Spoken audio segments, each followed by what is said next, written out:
بك يا سيدي يا نور الله. صلى الله على النبي الأمي وآله صلى الله عليه وسلم. صلاة وسلام عليك يا سيدي يا سيدي يا مكي يا مدني يا عربي يا قرشي يا هاشمي يا مطلبي يا رسول الله. يا رسول الله انظر حالنا يا حبيب الله اسمع قالنا إننا في بحر هم مغرق خذ يدنا سهل لنا أشكالنا. مولاي صل وسلم دائما أبدا على حبيبك خير الخلق كلهم. سبحان ربك رب العزة عما يصفون وسلام على المرسلين والحمد لله رب العالمين.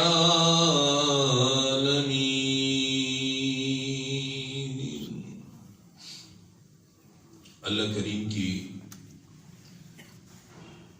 بے حد و حساب حمد و ثنا کے بعد حضور نبی کائنات نور مجسم شاہ بنی آدم شافع روز جزا دافع جملہ بلا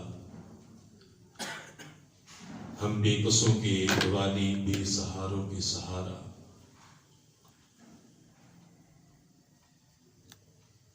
صلی اللہ تعالی علیہ وآلہ وسلم کی ذات بابرکات پر کروڑ ست کروڑ ہدیے درود و سلام پیش کرنے کے بعد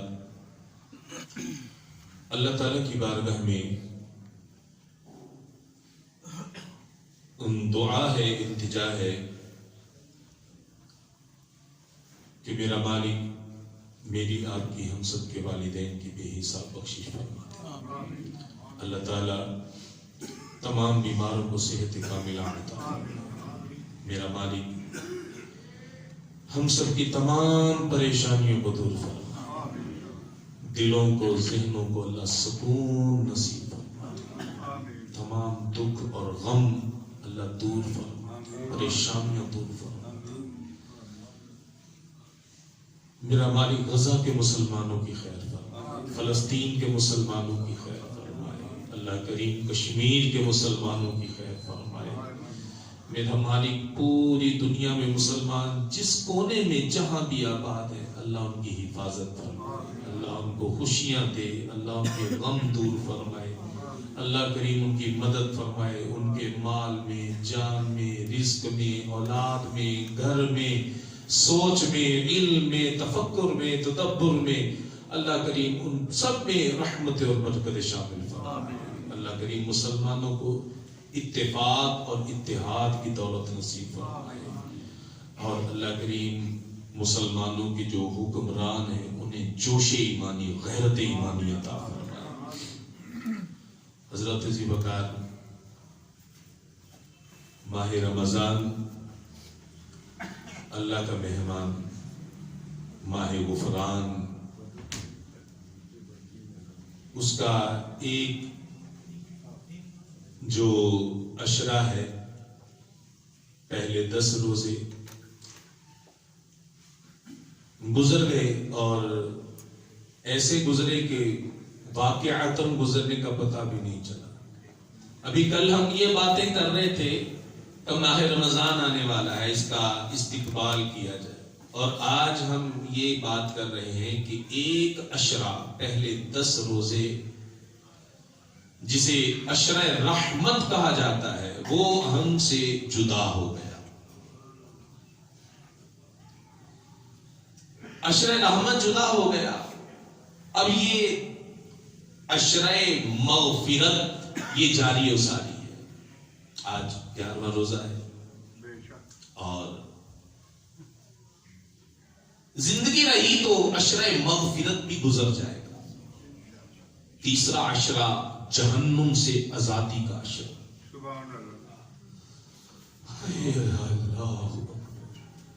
لیکن سوچنے والی بات ہے زندگی میں کئی بار رمضان آیا, عشرہ رحمت بھی آیا, عشرہ مغفرت بھی آیا, جہنم سے آزادی کا عشرہ بھی تشریف لایا اور چلا گیا.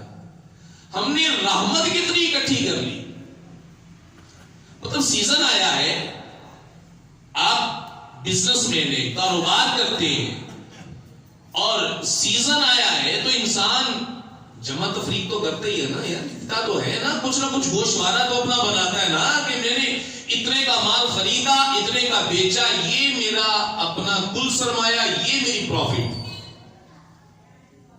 پھر وہ دیکھتا ہے کہ میں نے گھاٹا کھایا ہے یا نفع ملا ہے, اور نفع زیادہ ملا یا پھر نارمل ملا ہے. عشرہ رحمت آیا گزر گیا, ہم نے رحمت رب کی کتنی حاصل کر لی. سوال تو یہ ہے نا کہ میں اپنے آپ سے پوچھوں کہ میں نے اللہ کی رحمت کتنی حاصل کر لی. وگرنہ عشرہ رحمت تو گزر گیا, عشرہ مغفرت بھی گزر جائے گا. میں اپنے رب سے اپنی بخشش کروا سکا کہ نہیں کروا سکا. وگرنہ دن ایام, یہ سانسوں کی مالا, یہ دن اور رات کا آنا جانا, زندگی یوں ہی تمام ہوتی ہے, ہو جائے گی. ایک دن جنازہ اٹھ جائے گا, سانس ختم ہو جائیں گے, یہ سانسوں کی مالا ٹوٹ جائے گی, اور پھر وہ قبر کا گڑا اور ہم اور پھر ہمارے اعمال اور وہ منکر نکیر پھر جھنجھوڑ کر پوچھیں گے کہاں کیا کر کے آیا ہے. تو پھر بتانا پڑے گا. دنیا میں تو کہتے ہیں تو کون ہوتا ہے پوچھنے والا, جا اپنا کام کر, جا کے میں جو مرضی کروں, میری زندگی میری لائف, تمہیں پتہ ہی نہیں ہے زندگی کیسے گزارنی ہے. میں خود بڑا سمجھدار ہوں, مجھ سے زیادہ عقل مند ہی کوئی نہیں, لیکن وہاں پہ منکر نکیر یہ جواب تھوڑی سنیں گے, بتائیں گے, پوچھیں گے بتا دنیا میں کر کے کیا آیا ہے. تو جو ہمیں حاصل کرنا ہے, جو ایک مقصد ہے, ماہ رمضان کا مقصد کیا ہے؟ مطلب ہم نے پہلے جمعہ میں اس پہ ایک بڑا اچھا خاصا کلام کیا, اور جمعے سے پہلے اس پہ رمضان سے پہلے بھی ہم نے اس پہ بات کی تھی. اللہ تبارک و تعالیٰ نے ماہ رمضان کا ایک مقصد رکھا ہے. دوسرے پارے کی آیت جو آپ کے سامنے تلاوت کی تھی, یا ایھا الذین آمنوا کتب علیکم الصیام کما کتب علی الذین من قبلکم لعلکم تتقون. اے ایمانو, تم پر روزے فرض کر دیے گئے جس طرح پہلے کے لوگوں پر, پہلے کی امتوں پہ روزے فرض کیے گئے تھے. مقصد کیا ہے؟ بھوکے رہو, اللہ کو تمہاری بھوک کی معاذ اللہ کوئی طلب ہے. پیاسے رہو, پیاسے تم ہو, اللہ کو کیا پرواہ ہے تمہاری پیاس کی. اب ایک بات یہاں میں بھی سوچنے والی ہے, حلال کا لقمہ, فرمایا بندہ مومن کے لیے سب سے بہترین لقمہ کون سا ہے؟ فرمایا اپنے ہاتھ سے مزدوری کرے, حلال کا لقمہ ہو, سامنے رکھے, بسم اللہ شریف پڑھے, حلال کا لقمہ اپنے منہ میں ڈالے, فرمایا اللہ اس کے گناہ معاف فرما کے جنت عطا فرما دیتا. لقمہ حلال, ہاتھ سے مزدوری کی, محنت کی, پسینہ اپنا بہایا, کمائی کی. ایمی تو نہیں کہا گیا نا, حضور علیہ السلام نے ارشاد فرمایا الکاذب حبیب اللہ, حلال کمانے والا اللہ کا دوست ہے, اللہ کا حبیب ہے. تو فرمایا لقمہ حلال, مزدوری کرنے والا بندہ مزدوری کرنے گیا, پسینہ نکلا, حلال کمایا, حلال کما کے لے کے آیا, اللہ کا نام لیا اور پھر کھایا. فرمایا لقمہ حلال پیٹ میں گیا, بیماریاں ختم, اور فرمایا کہ لقمہ حلال پیٹ کو منور کر دیتا ہے, بندے کی بخشش کا ذریعہ بن جاتا ہے. لیکن اور پھر بیوی کے متعلق کیا ارشاد فرمایا؟ فرمایا کہ جب انسان نکاح کرتا ہے, شیطان اپنے سر پہ خاک ڈالتا ہے.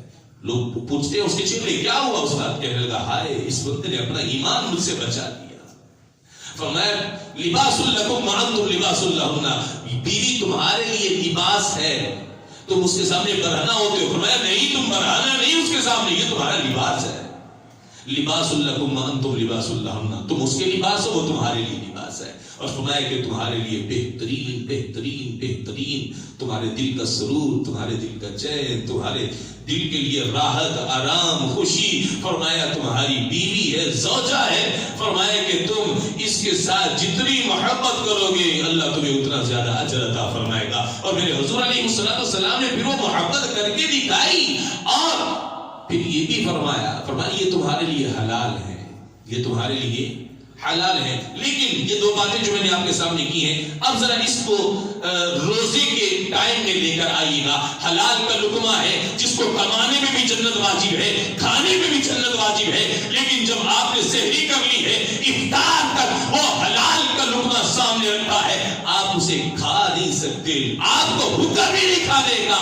اور وہ زوجہ جو آپ کے ایمان کی محافظ ہے، آپ کے لیے لباس ہے، آپ کے دل کا سرور ہے، آپ حالت روزہ میں اس حلال پاکیزہ طاہر و مطہر عورت کے قریب جا نہیں سکتے. کیوں؟ اللہ کا حکم ہے. تو ذرا سوچو کہ جب حالت روزہ میں حلال پر اتنی پابندی ہے تو پھر حرام سے بچنے پر کتنی پابندی ہوگی. جب حلال سے بچنے پہ اتنی پابندی ہے حالت روزہ میں، تو حرام سے بچنے پر کتنی پابندی ہوگی. حلال نہیں کھا سکتے جس کے کھانے پہ کیا ہے؟ اجر. اور میں نہیں کھا سکتے تو اب روزہ رکھا ہے، روزہ رکھا ہے، بول دیا جھوٹ، کر دی غیبت. اور غیبت کیا ہے؟ فرمایا مردہ بھائی کا گوشت تھا. اور روزہ میں حلال کا لقمہ اپنے ہاتھ سے کمایا ہوا، جس کے کھانے پہ اجر ہے، جس کے کمانے پہ اجر ہے، وہ نہیں کھا سکتے. حلال کا منع ہے. اور رک بھی جاتے، رکتے الحمدللہ رکتے. یہ روزہ ہمارے اندر کی یہ خصوصیت نکال کر ہمارے سامنے رکھ دیتا ہے کہ انسان تو کر سکتا ہے اگر کرنا چاہے تو. لیکن ہم کیا کرتے ہیں؟ حلال کا لقمہ نہیں کھاتے. کیوں؟ روزہ ٹوٹ جائے گا. لیکن غیبت جو روزے میں بھی نہیں چھوڑے، بہتان لگانا، الزام لگانا، جھوٹ بولنا روزے میں بھی نہیں چھوڑے. اللہ اکبر کبیرہ. اور بیوی حلال ہے لیکن روزے کی حالت میں اسے بھی منع کر دیا گیا. تو غیر محرم سے بھی باتیں کرنا، حلال سے منع کر دیا گیا. جو حلال کے ساتھ بھی وہ معاملات نہیں کر سکتے ہو تو جو ہے ہی پہلے غیر محرم حرام ہے تمہارے لیے. اللہ اکبر کبیرہ. روزے کا مقصد بیان کیا گیا، لعلکم تتقون. روزے فرض کیے گئے تم پہ، تم سے پہلی امتوں کی طرح. اور مقصد کیا ہے؟ فرمایا لعلکم تتقون، تاکہ تم متقی بنو، پرہیزگار بنو، تقوی والے بنو، خوف خدا والے بنو. تمہارے دل میں اللہ کا خوف ہو، تمہارے دل میں خدا کی قسم جس بندے میں اللہ کا خوف آ جاتا ہے نا، ہائے ہائے ہائے. میں ایک روایت پڑھ رہا تھا، ایک شخص نے 20 سال اس انداز میں اللہ کی عبادت کی کہ شاید ہی اس کی ٹکر کی کسی نے عبادت کی. دعا کرتا ہے، یا اللہ میری دعا قبول فرما لی، یہ دعا ہے یہ قبول فرما لی، یہ دعا ہے یہ قبول فرما لی، یہ دعا ہے یہ قبول فرما لی، یہ دعا ہے یہ قبول فرما لی. لیکن دعا قبول نہیں ہوتی. اب 20 سال کے بعد وہ دعا کرتے کرتے اس کے منہ سے الفاظ نکل جاتے ہیں، اے اللہ میں نے 20 سال تیری عبادت کی ہے اور تو میری دعا ہی قبول نہیں کرتا. یہ جملہ اس کے منہ سے نکلنے کی دیر تھی کہ فوراً توجہ، خیال آ گیا اور عرض کرتا مولا میری عبادت کس کام کی، مجھے معاف فرما دی. کیسا جملہ میری زبان سے نکل گیا. یہ جو عبادت کی توفیق ملی ہے یہ بھی تو تیری طرف سے ہے، اس میں میرا کیا کمال ہے. اے اللہ یہ جو جملہ نکلا ہے میں توبہ کرتا ہوں. رونا شروع کر دیا، اللہ کا خوف اس میں غالب آ گیا اور رویا اللہ کی بارگاہ میں. اب وہ چند سیکنڈ کی عاجزی میرے رب کو اتنی پسند آئی کہ روایت میں آتا ہے ہاتف غیبی سے آواز آتی ہے، اے بندے تیرے 20 سال کی عبادت فقط ہم نے یہ چند سیکنڈ جو تیرے عاجزی کے تھے، تیرے رونے کے تھے، فقط ان کے سبب سے ہم نے تیرے اس 20 سال کی عبادت کو بھی قبول فرما لیا. میرا رب تقوی بڑا پسند کرتا ہے، بندے کا رونا. یہ آیا جو رونا ہے نا بندے کا، کبھی اس کے در پہ کبھی اس کے در پہ، پھر وہ در بدر ہوتا ہے. یہ رونا میرے رب کو پسند نہیں. کبھی اس کے در پہ ہاتھ پھیلا رہے، کبھی اس کے در پہ ہاتھ پھیلا رہے. اللہ کے تو بندے میرا در ہے, ادھر آ. ربنا اغفر لي ولوالدي ربنا آتنا في الدنيا حسنة وفي الآخرة اللهم إنك عفو تحب العفو فاعف عني يا غفور. ارے رب سے مانگو, کیوں نہیں مانگتے اپنے رب سے؟ خدا کی قسم ایک بندہ بھی یہ تجربہ کر کے دیکھ لے کہ سچے دل کے ساتھ آنسو بہاتے ہوئے, عاجزی کرتے ہوئے, گڑ گڑاتے ہوئے اور ایسے تنہائی میں سچی لگن سے اپنے رب سے بندہ خدا کی قسم ایک بار بھی مانگ لے, میرا رب کئی بار عطا فرما دیتا ہے. لیکن نہ ہماری تڑپ سچی ہے, نہ ہمارے وہ جذبات, نہ وہ دل کا وہ کیا مطلب ہے ہی نہیں وہ انداز ہمارے اندر ہے.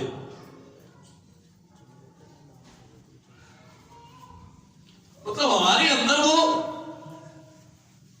پتہ نہیں ہمارے اندر وہ ڈر رہا کیوں نہیں ہے. ہم اتنے جری کیسے ہو گئے؟ ایک وقت تھا اگرچہ کہ لوگ عمل کم کرتے تھے, علم اتنا وہ نہیں تھا, لیکن ادب بہت زیادہ تھا. ادب اور کامیابی کی سب سے پہلی سیڑھی جو ہے وہ ادب ہے. علم پڑھے آتے ادب نہ سیکھیا کی لینا علما پڑھ کے ہو. وہ جس کو علم کا زوم آ گیا تھا اس نے کہا انا خیر منہ, تو فرمایا فاخرج منها فانک رجیم. ادب, اور ادب جو ہے وہ بندے کو ڈر سکھاتا ہے, ادب عاجزی سکھاتا ہے. ادب جو ہے وہ انسان کو مخلص بناتا ہے. ادب جو ہوتا ہے وہ انسان کو اللہ کے قریب کرتا ہے, وہ انسان کو جنت کے قریب کرتا ہے. انسان اپنے اندر ادب پیدا کرے, اخلاص پیدا کرے, اور یہ کیا ہے؟ یہ تقویٰ ہے, یہ پرہیزگاری ہے. حضور علیہ الصلوۃ والسلام کی عاجزی کی انتہا, میرے کریم آقا علیہ الصلوۃ والسلام اللہ تعالیٰ کی بارگاہ میں اتنی عاجزی فرماتے, اتنی عاجزی فرماتے ہیں کہ آپ جب وہ دعا کے لیے ہاتھ اٹھاتے ہیں تو آپ کے کندھے مبارک سے چادر زمین پر تشریف لے آتی ہے. سجدے میں سر رکھ کے زاروں کی طرح روتے ہیں تو آپ کے آنسوں سے زمین گیلی ہو جاتی ہے. اور حضور علیہ الصلوۃ والسلام کون ہے؟ بخشے بخشائے آقا, بلکہ امت کو بخشوانے والے آقا, بلکہ سب سے پہلے ساری امتوں کی شفاعت کرنے والے آقا ہیں صلی اللہ تعالی علیہ وسلم, جن کے لیے اللہ تعالیٰ ارشاد فرمائے گا ارفع راسک یا محمد, اے سونا آپ سوال تو کریں, سر کو تو اٹھائیں, آپ سوال کریں, سفارش کریں, جس کی بارے میں سفارش کریں گے قبول کی جائے گی آپ کی سفارش کو. لیکن حضور کتنی عاجزی فرماتے ہیں. میری کریم آقا فرماتے ہیں اللہ کو عاجزی کرنے والا پسند ہے, اور عاجزی انسان کو سراہی اوندے منہ ہو کے بھرتی ہے پیمانہ, اور دانا خاک میں مل کے گلو گلزار ہوتا ہے. انسان اپنے آپ کو سمجھائے تو صحیح نہ یار یہ بات کہ عشرہ رحمت گزر گیا, میرے اللہ کی رحمت کتنی, میں نے کتنی سمیٹی, میرے حصے میں کتنی آئی. سیزن تھا رحمت کو اکٹھا کرنے کا, میں نے اپنے نامہ اعمال میں کتنی رحمت لکھوائی کہ ماہ رمضان چاند رات سے حدیث کے مطابق اللہ تعالیٰ کی رحمت پہلے آسمان پر آ کر آوازیں دیتی ہے, بندہ مومن مانگ, اور بندہ مومن جو مانگ رہا ہوتا ہے میرا رب اسے عطا فرما دیتا ہے. میں نے اپنے رب سے کتنا مانگا, میں کتنا سمیٹ پایا, میں کتنا اکٹھا کر پایا, میں نے اپنے رب کی رحمت کتنی سمیٹ لی, میں نے اپنے رب سے کتنی رحمت مانگ لی, میں نے اپنے رب سے کیا مانگا, مغفرت مانگی, میں نے جنت مانگی, میں نے بخشش مانگی, میں نے اللہ کی رضا مانگی, میں نے ایسی زندگی مانگی جو میرے رب کو پسند ہے. انسان سوچے تو صحیح میں نے رحمت کتنی کی ہے. اللہ اکبر کبیرہ. وقت گزر گیا, چڑیاں چپ گئی کھیت, پھر کیا, ابھی وقت ہے نا. پھر وہ وقت آ جاتا ہے رونق ہے ہن رے محمد ہن روے تمنا. وہ وقت جب آ گیا نا تو وہ گنا دل میں دے دیا جاتا ہے. پھر رو تو بندہ کہے گی ہن رہ نا، تو پھر رو کیا کہے گی میں رہ سکتی ہوں؟ نہیں رہ سکتی. ملک الموت آ گئے، انہوں نے کہہ دیا کہ جان حوالے کیجیے. بندہ کہ نہیں چاہتا. ارے کیوں نہیں چاہتا؟ تیرے تو بڑے بھی جائیں گے. پھر بندہ کہے گا ایک بار سبحان اللہ کہنے کے مولا، ایک بار الحمدللہ کہنے کے مولا، ایک بار اللہ اکبر کہنے کے مولا. چلو اور کوئی مولا نہیں دیتی، اتنی مولا تو دے تو میں توبہ ہی کر لوں.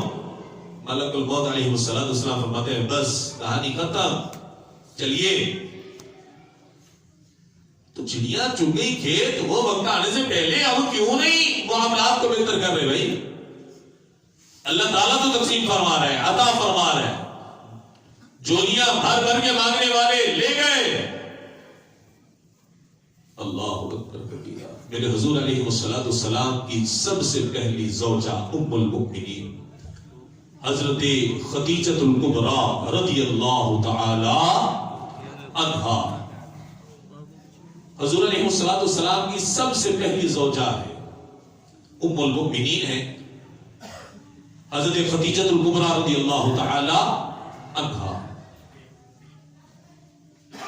10 رمضان المبارک اور نبوت کے 10ویں سال آپ کا وصال مبارک ہے. حضور علیہ السلام سے محبت کیسی ہے؟ حضور علیہ السلام پر جب پہلی وحی نازل ہوئی غار ہیرا میں، تو کریم آقا علیہ السلام پہ وہ کبھی بخار کا سلسلہ، بخار تشریف لے آیا، حاضری دی بخار نے. میرے کریم آقا گھر تشریف لائے تو حضرت خدیجہ کبریٰ رضی اللہ تعالی عنہ آپ کو سارا واقعہ سنایا کہ اس طرح میں نے ایک بہت بڑا فرشتہ دیکھا ہے اور وہ کہتا ہے اقرأ بسم ربک الذی خلق. جب سارا واقعہ سنایا نا تو حضرت خدیجہ کبریٰ رضی اللہ تعالی عنہ آپ کیا عرض کرتی ہیں، اے میرے سردار صاحب الاولاد، میں نے آپ کا معاملہ دیکھا ہے، آپ اللہ سے ڈرنے والے، آپ تقوی والے، آپ پرہیزگاری کرنے والے، آپ بے سہاراؤں کا سہارا، آپ بے کسوں کے والی، آپ غریبوں کے ساتھ کھڑے ہونے والے، یتیموں پہ دستے شفقت رکھنے والے، اور آپ کسی کو تنہا نہیں چھوڑتے. جب آپ کسی کو تنہا نہیں چھوڑتے تو پھر آپ کا رب بھی آپ کو تنہا نہیں چھوڑے گا. اور حضور علیہ السلام سے ایسی محبت میرے کریم آقا نے جب اعلان نبوت فرمایا، اور تمہیں سب سے پہلے حضرت خدیجۃ الکبریٰ رضی اللہ تعالی عنہا آپ نے کلمہ پڑھا. میرے کریم آقا ارشاد فرماتے ہیں جب سب نے مجھے جھٹلایا خدیجہ نے مجھے اپنایا. جب سب نے جھٹلا دیا، کسی نے بات نہیں مانی، تو پھر خدیجہ نے مجھے اپنایا ہے. لوگوں نے مجھ سے مال چھینا ہے، خدیجہ نے دیا ہے. مکے کی سب سے مالدار خاتون تھی، بہت مالدار خاتون تھی. اور حضور علیہ السلام کے ایک صاحبزادے جن کا بچپن میں ہی، صاحبزادوں کا تو بچپن میں انتقال ہوا، 3 صاحبزادے تھے. حضرت ابراہیم رضی اللہ تعالی عنہ، یہ ام المؤمنین حضرت ماریا قبطیہ رضی اللہ تعالی عنہا ان کے بطن اطہر سے تھے. باقی حضور علیہ السلام کی جتنی اولاد ہوئی وہ ساری کی ساری اما خدیجہ رضی اللہ تعالی عنہ کے شکم اطہر سے ہوئی. اور حضرت خدیجہ الکبریٰ رضی اللہ تعالی عنہ، آپ کی شان کیا ہے؟ شوہر ہے تو نبیوں کا امام ہے، بیٹی سیدۃ النساء ہے تو جنتی عورتوں کی سردار ہے. آپ کے جو نواسے ہیں حسنین کریمین وہ جنتی نوجوانوں کے سردار ہیں، اور آپ کے داماد ایک ذوالنورین ہے، دوسرے ولیوں کا امام ہے. اس عورت کی شان کیا ہوگی؟ اور میرے حضور علیہ السلام ارشاد فرمایا کرتے تھے کہ حضرت خدیجۃ الکبریٰ رضی اللہ تعالی عنہا میری وہ زوجہ ہیں جن کو اللہ نے اور جبریل نے سلام بھیجا تھا. اللہ نے بھی سلام بھیجا, جبریل سلام لے کر آئے تو عرض کرنے لگے حضور وہ خدیجہ آ رہی ہیں, آپ میں کچھ برتن ہے, اس میں سالن ہے یا کچھ مطلب کھانے کی چیز ہے, تو جب وہ آپ کے پاس آئے تو اللہ بھی سلام بھیج رہا ہے اور میرا بھی سلام کہہ دیجیے. اور حضرت خدیجہ الکبریٰ رضی اللہ تعالی عنہا آپ جب تک حیات رہی حضور علیہ السلام نے دوسری شادی نہیں فرمائی. آپ کی حیات میں دوسری شادی نہیں فرمائی. اور حضور علیہ السلام حضرت خدیجہ رضی اللہ تعالی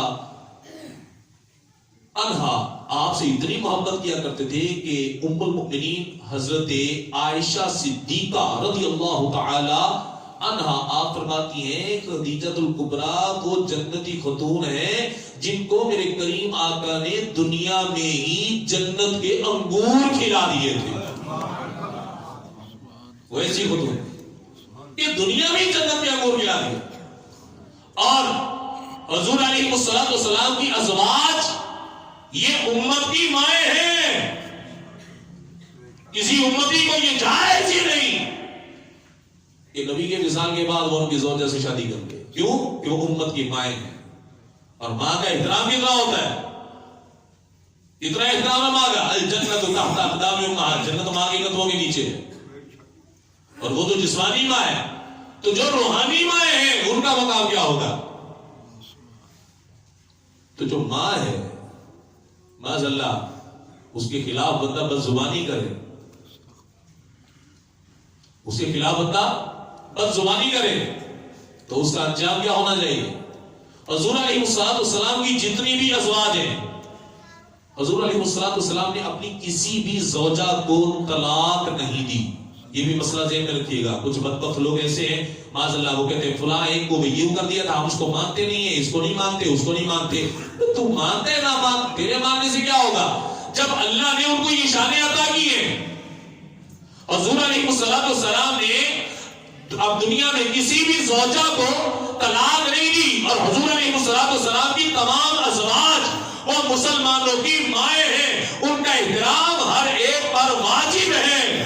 اور اللہ تبارک و تعالی نے حضور علیہ السلام کے گھر کے بارے میں کیا ارشاد فرمایا, فرمایا من امر اللہ رحمت اللہ و برکاتہ علیکم اہل البیت. فرمایا اللہ کی رحمت اور اس کی برکتیں تم پر اور گھر والوں پر.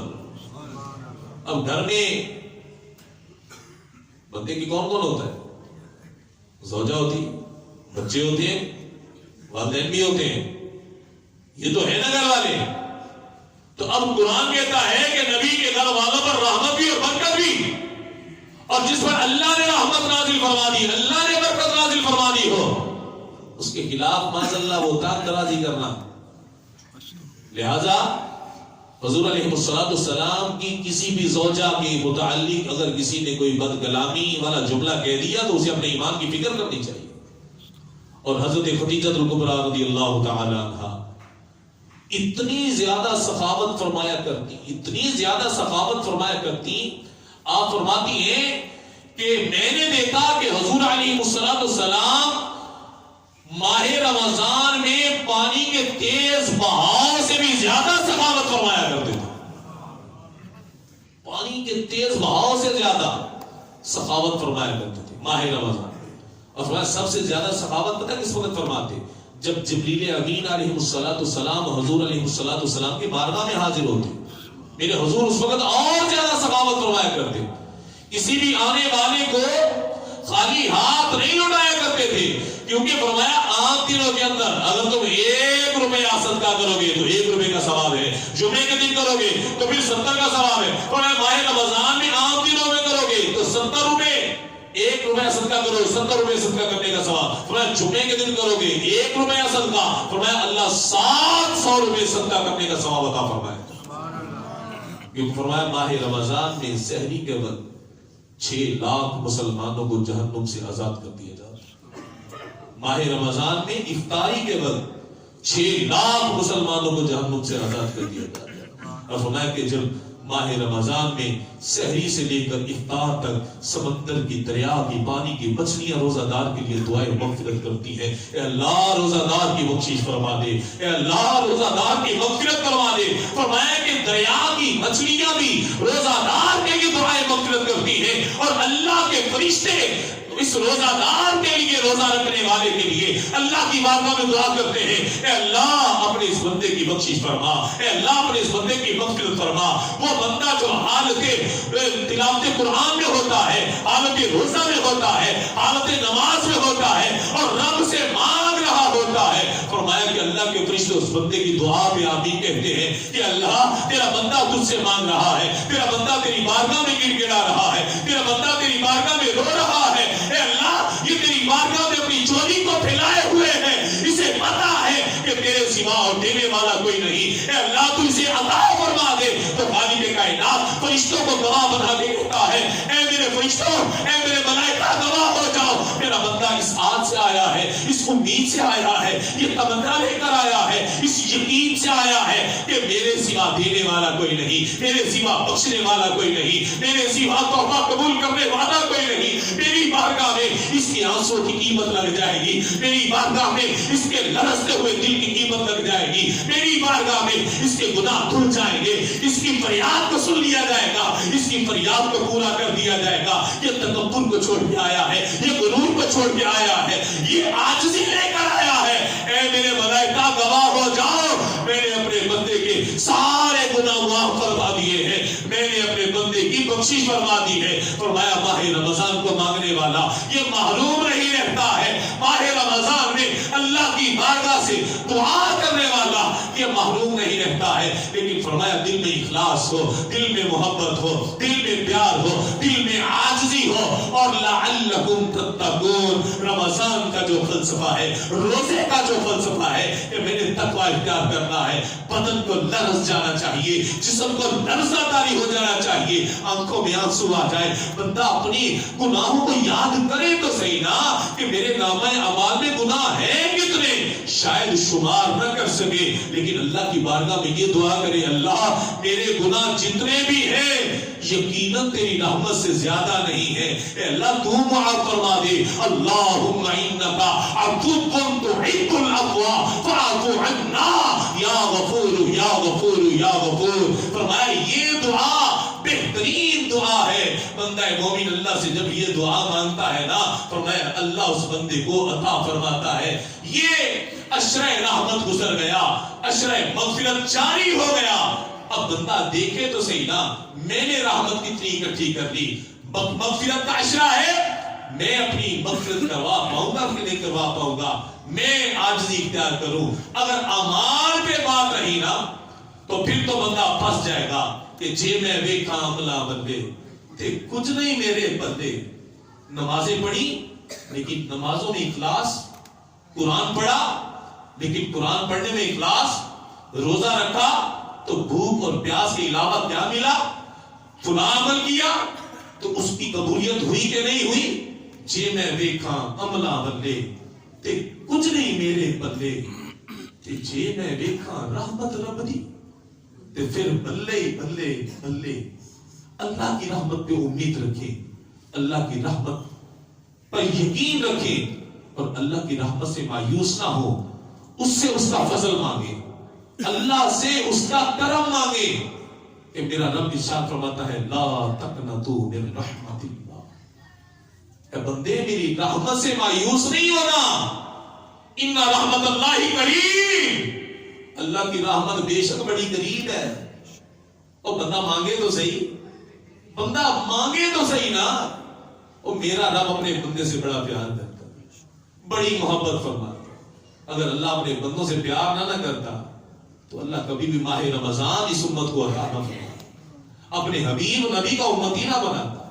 اللہ اپنے بندوں سے محبت فرماتا ہے تو بندہ تھوڑا مچل جائے نا, تھوڑا مچل کے عرض کرے مولا معاف کر دے, آ گیا ہوں تیری بارگاہ میں, اے میں گناہگار ہوں, مانتا ہوں مولا مجرم ہوں, بڑے بڑے گناہ کر دیے, پر مولا تیری رحمت سے زیادہ نہیں ہے. میں تو بندہ ہوں, میں مخلوق ہوں, تو خالق ہے, تو مالک ہے, میں مخلوق ہوں, میں مخلوق ہوں. اے اللہ معاف فرما دے, مولا معاف فرما دے. خدا کی قسم عاجزی کے ساتھ رو گے, التجا کر کے تو دیکھو اللہ کی بارگاہ میں, پھر دیکھو کہ میرا رب تمہیں کتنا عطا فرماتا ہے. اللہ کریم مجھے بھی آپ کو بھی عمل کی توفیق عطا فرمائے. وآخر دعوانا ان الحمد للہ رب العالمین.